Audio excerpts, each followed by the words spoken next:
We're just a little over 2 weeks away from The year. from Election Day. I'll be so glad when it's over. Yeah. I cannot stand the commercials. Well, I can't either, but I sure enjoy running them.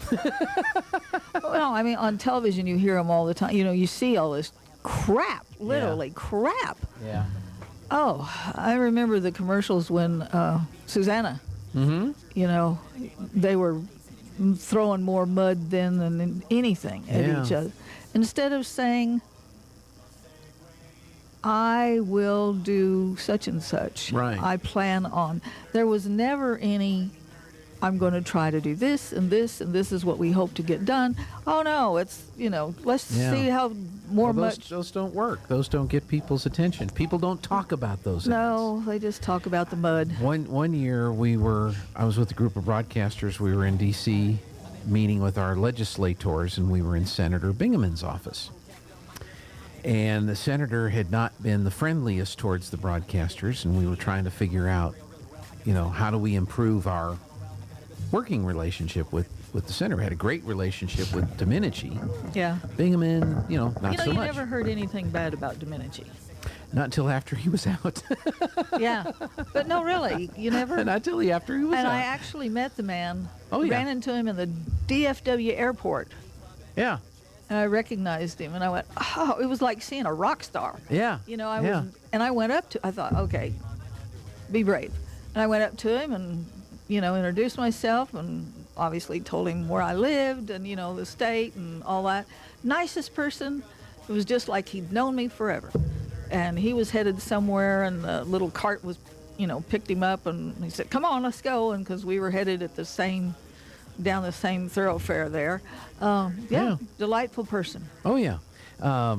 Anyway, we're having this meeting with Bingham. And so we said, well, let's just ask him if he thinks there's anything we can do for him, and maybe that'll get the conversation going. So one of our group asked, you know, well, Senator, is there anything we can do for you? And he says, you know, there is a piece of legislation I'm working on that I really could use the support of the broadcasters to help, you know, tell the story to get this thing passed. And we said, oh, well, what is it? And he said, well, we need to ban all negative political advertising. We just need to block it, stop it. We can't allow it. And we're like, well, how can you know, we're all thinking First Amendment, the whole thing. Well, how do you suggest we do that? And he said, well, what we would do is if you as a broadcaster receive from a campaign an attack ad, right, you would have to notify the other party, the party being attacked, before you can go to air with it, so that there would be some kind of opportunity to respond to these negative attacks. And we said, well, how would you define a negative or an attack ad? What would constitute that? And he said, well, you'll know it when you hear it.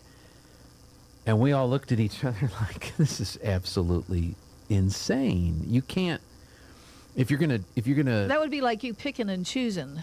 Exactly. You know, well, this sounds like it might offend this person, but maybe it really wouldn't offend anybody else in the world, but it might be a personal, you know, I hate the color of your pants that you wear all the time, or, you know, that tie is horrible. Yeah. That's an attack, but it's a trivial, worthless piece of information. Well, it is. And at the time, for perspective, at the time, there was a candidate running against him for Senate who was primarily his attack ads were, here's what Senator Bingham voted for.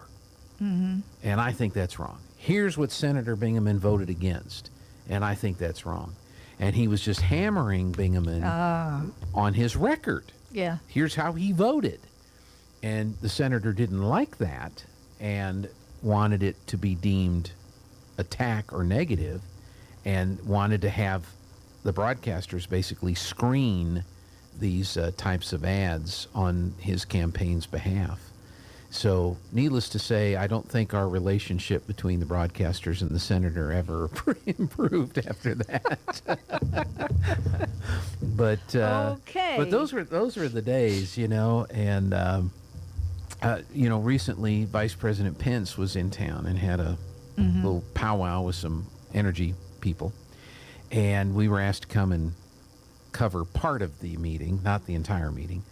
And so I walk up to the admin building where it was going to be held, and I've got my tripod on my shoulder, and I got my tub of stuff.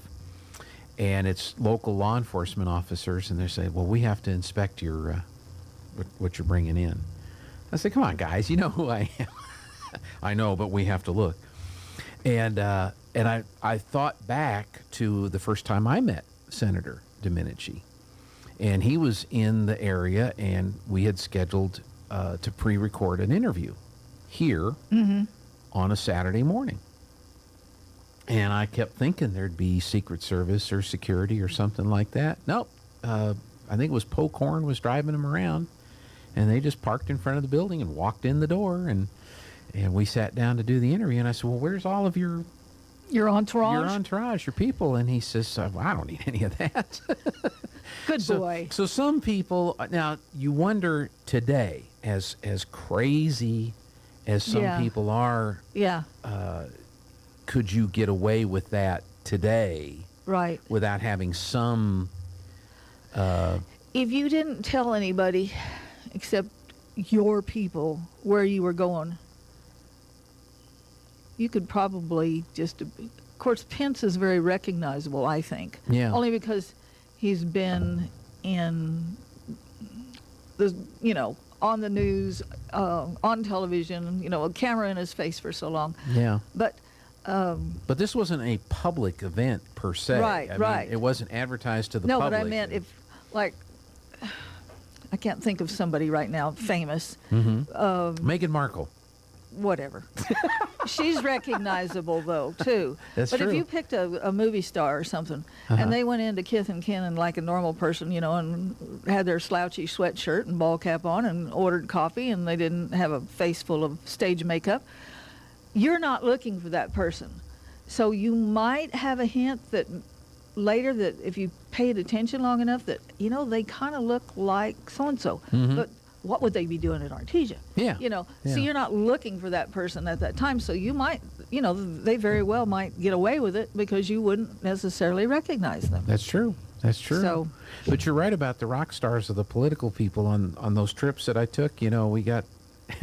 give credit to Senator Bingaman. One time we went to meet him, and he was on the floor of the Senate, and he had one of his staff meet us, and we got to ride the little train underneath the Capitol. Oh, wow. Which is only for congressmen, senators, and their staff. And we got to meet in one of those rooms just off the Senate chambers. And, there's Trent Lott. There's, there's so-and-so. I guess Nancy Pelosi would have been walking around. I probably wouldn't recognize her. But, I mean, you see all these people around, and these are people you see on the news, and you follow politics and stuff. So, yeah, it was kind of like a rock star event for politicians. When Domenici was in office, that was years ago. There weren't as many crazy people out there just waiting to shoot somebody just for grins. Yeah. And so they could probably get away with walking. There wasn't anybody with him in the airport. Yeah. He was just like John Doe, a normal person. Yeah. So, some people are like that. I just, being from the same state helped. Well, sure. But, you were a potential voter, so he was definitely going to be and nice. Being a people watcher, because you don't have anything to do for however long I had to sit there, and it just hit me like, wait a minute, there's a person I know. Yeah.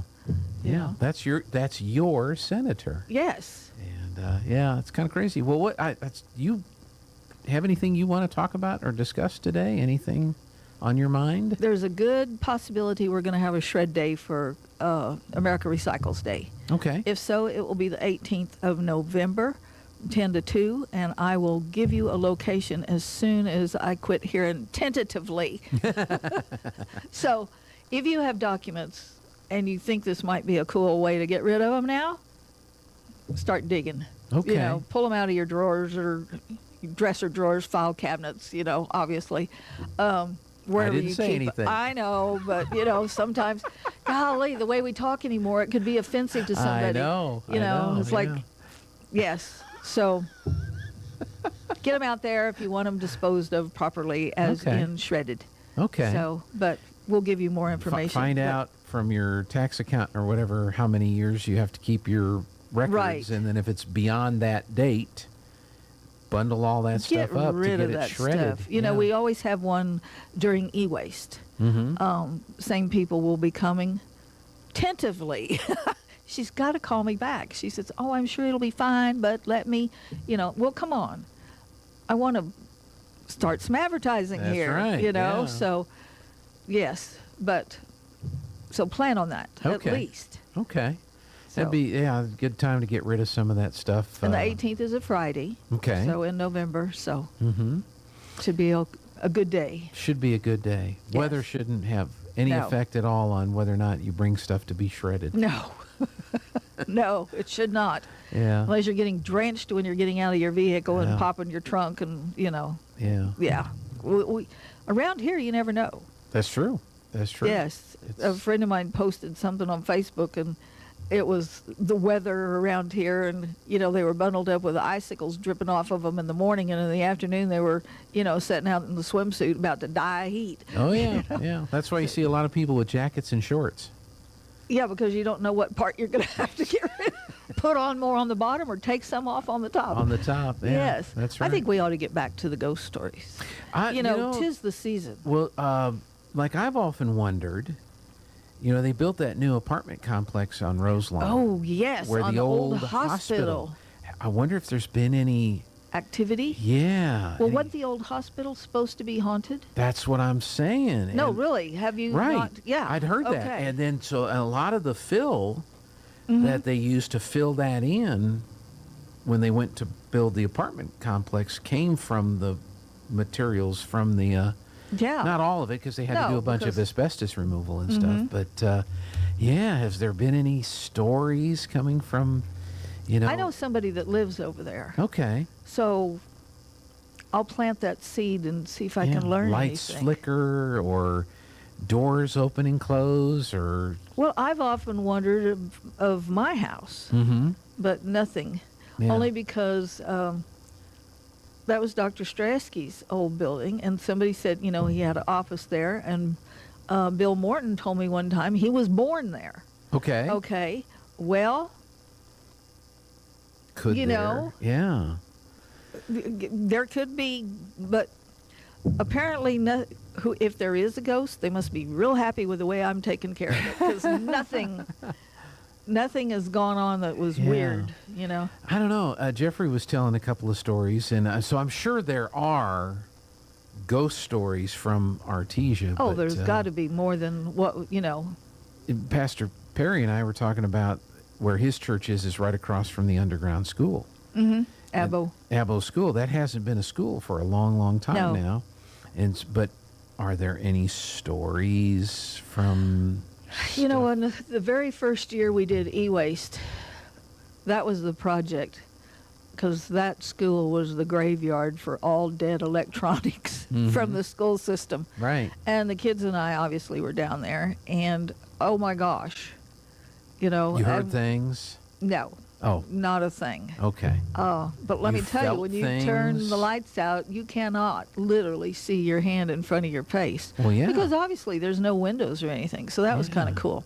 But through the years, if the kids are really good and seem to be interested or something, I would call my connection with the school and say, well, you give these kids a tour, because most of them have never been down there, and they find it fascinating because considering it was built as a bomb shelter, there was a morgue down there. There's a place when you go down the stairs, if you've been contaminated, obviously a bomb has gone off and now you're contaminated, you can hit a shower with your arms and it'll clean you off, supposedly. Yeah. It had its own air recirculating system, places for food to be stored. Yeah. There's a lot of history. Oh, a yeah. lot of history. Yeah. Because it was the first in the country to be built underground like that. Now, they tell me that Park Junior High is the same floor plan. Okay. Laid out the same way. But it's not as far. No, it's not down as, right. as far or quite the same, but Yeah. it's in a horseshoe down in Abo. So when you come down an outside stairs or an elevator, which was a real picnic getting all those electronics. I mean, we filled 2.5 roll-offs that first year, and that was all we had time to do. It didn't Right. hardly make a dent in what Wow. was down there. It was That's amazing. Amazing. But now FLETC uses it for some training and active shooter stuff and whatever. So, you know, the tours have been halted in the past no, years. no, I understand But, that. But yeah, I don't know. I didn't hear of anything of ghosts, you Yeah. know, because obviously we never had a war and there was never fallout and it was never used. But in the sense other Yeah. than a school. I wonder if but- we ought to be getting it ready again, given everything going Because on there in are the world crazy today. people around here? Yeah. Well, you know, Yeah. the old Hotel Artesia is gone. Mm-hmm. The Brewer station is on that Yes, location. that's sad. But the newer, well, I say new, it's been there a few years now, the Hotel Artesia. Do poltergeists transfer? Do they move? Like if there was ghosts in the old Artesia Hotel? If they attach themselves to an object, you know, if you have one in your home or something and you move, it could attach itself to something. Most of them are the evil kind that would attach, from what I have read, and you could actually take it with you, which Yeah. would be a bad thing, That'd be because a bad thing. obviously if you have an evil one, you don't want to take it with yeah, you. yeah. But I wonder but if I there's don't know anything, if- for any relics or artifacts from the old Artesia Hotel that wound up. I don't think so. That is in the such a new- modern building, and It it is, was but- a the boutique hotel with very, I don't want to say chrome and glass, but there was a lot of stainless steel. I went when they had open house, so I got to see the rooms and stuff.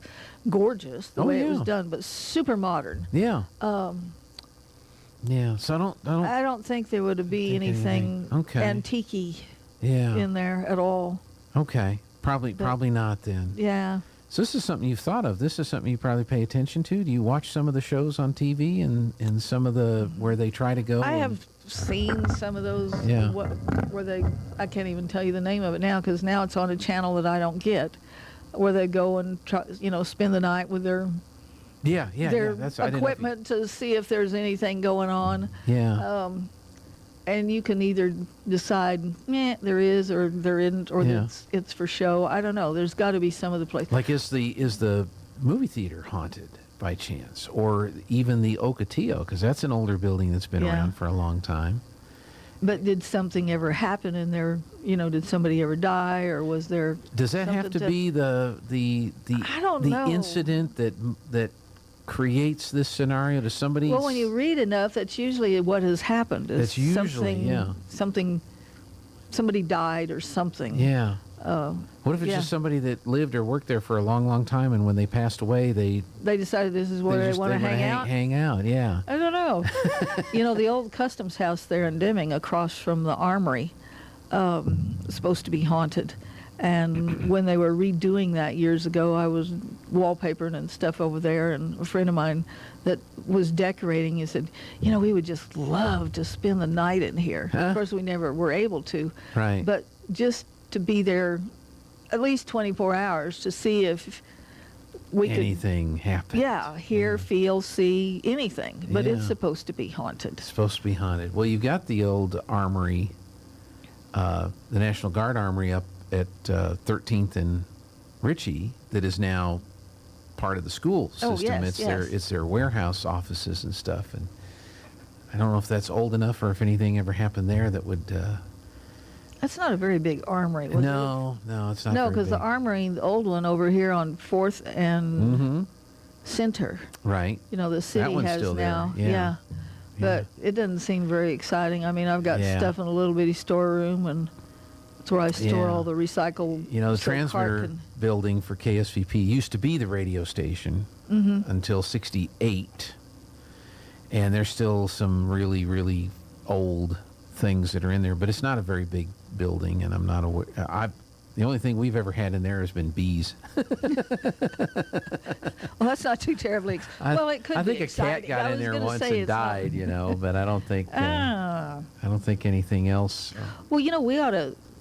if you, the listeners out there, have had an experience or you know of a place in town that's haunted, let us know. Yeah. This is fascinating. Then you yeah, can give come me on a call or Sure. call you Call me. and give us some stories, give us some histories, because obviously there's no way we could know everything because Yeah. we haven't been into every building in this town. No. And, no. you know, if you live somewhere that you know or, you know, maybe your neighbor or you've talked to somebody, there's got to be great stories around here. Yeah. Because, I mean... I would think so. I'll email Michael at the museum, and maybe he can do a little research on any ghost stories from Artesia or any sightings or, you know, stuff like that that's happened in the past. But I don't know. Because some of the really old houses around here, I mean, this is... There's some around. There's some old buildings. Yeah. And I love looking at the old, if you can find old postcards that have pictures of the downtown or, you know, when it was just becoming Artesia. Yeah. Of course, so many of those buildings, people tear down history. You can't rebuild history. That's true. And some of the architecture on these buildings is really great. You're true, but sometimes the buildings themselves are just... Well, you can't really preserve them because it would be impossible from a cost standpoint to preserve them. But, you know, you just get crazed and want to tear down something and make it better or bigger or whatever. And then you wish, I mean... Look at our downtown. Look at the brickwork on a lot of those buildings. If you had to do that today, well, first of all, I don't know if you could find anybody that's capable, that knows the craft as it was years ago. It'd be a lot harder. And the cost of doing all that instead of just slapping up a flat facade now and doing all that. Downtown El Paso is another place. If you want to look at architecture down there, and to recreate that today would be cost prohibitive. I'm told the bricks here on the front of the radio station came from the old Methodist Church sanctuary. Not the one they're in now. Right. But the one that was there prior to that. When they tore that down, Dave Button, who was a member at the time, gathered up a bunch of the bricks, and that's where these bricks came from that are in the window archways and the entryway here. Talk about good recycling. These are old Methodist bricks.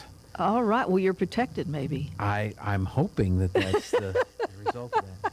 All right, Linda, you'll let us know when the shred event when it's verified. For sure, and not tentative. I'm tired of that word. Thank you very much. And then we'll see if we get some ghost stories for next week. That would be fun. I mean, 'tis the season. What more? This would be great to have something to put out there. On that. All righty. All right. Thanks, Linda. You're welcome. We're going to take a break, get the Zoom room open,